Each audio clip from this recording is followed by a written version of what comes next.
শুভেচ্ছা। প্রিয় দর্শক শ্রোতাবিন্দু, আজ এমন একটি ওয়াজিফা আলোচনা করব যেটি করলে সকলেই আপনাকে সম্মান করবে এবং সকলেই আপনার কথা মানবে।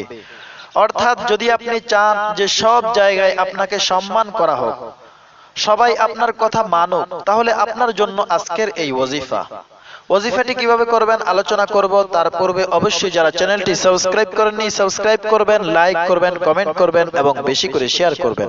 প্রিয় দর্শক শ্রোতাবিন্দু, এই সমস্ত ওয়াজাইফ থেকে পরিপূর্ণ ফায়দা পেতে হলে কিছু শর্ত মেনে চলতে হয়। অবশ্যই সেই শর্তগুলো মেনে চলবেন। বিশেষ করে 5 ওয়াক্ত নামাজ আদায় করতে হবে এবং হালাল হারাম মেনে চলতে হবে এবং নাজায়েজ কাজ থেকে বেঁচে থাকতে হবে এবং আমল শুধু সেক্ষেত্রে করা যাবে যা শরীয়তে জায়েজ, নাজায়েজ কাজের জন্য করা যাবে না। আমলটি কিভাবে করবেন? দিনে অথবা রাত্রে যে কোনো একটি নির্দিষ্ট সময় এই আমলটি করতে হবে।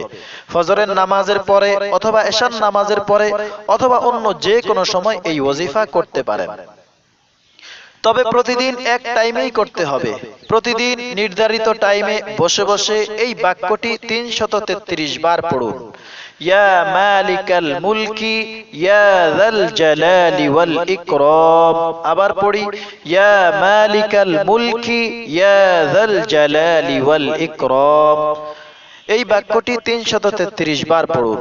প্রথমে এবং শেষে 3 বার দুরূদ ইব্রাহিম পড়ে নেবেন। প্রিয় দর্শক শ্রোতাবিন্দু, এই আমলের নির্ধারিত কোনো দিন নেই যে এতদিন করতে হবে। আপনি নিয়মিত প্রতিদিন এই আমলটি করতে থাকুন। তবে 40 দিন যদি নিয়মিত এই আমলটি করতে পারেন তাহলে এর রেজাল্ট দেখতে পাবেন। অতঃপর এটিকে আপনার জিন্দেগীর আমল বানিয়ে নিন। মহিলারা তাদের অপবিত্র দিনে এই আমলটি করবেন না। ইনশাআল্লাহ যদি আমলটি নিয়মিত করেন সব জায়গায় আপনাকে সম্মান করা হবে, সবাই আপনাকে মানবে।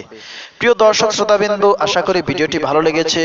ভিডিওটি যদি ভালো লেগে থাকে অবশ্যই লাইক করবেন, কমেন্ট করবেন এবং বেশি করে শেয়ার করবেন। আর অবশ্যই চ্যানেলটি সাবস্ক্রাইব করতে ভুলবেন না। আল্লাহ হাফেজ।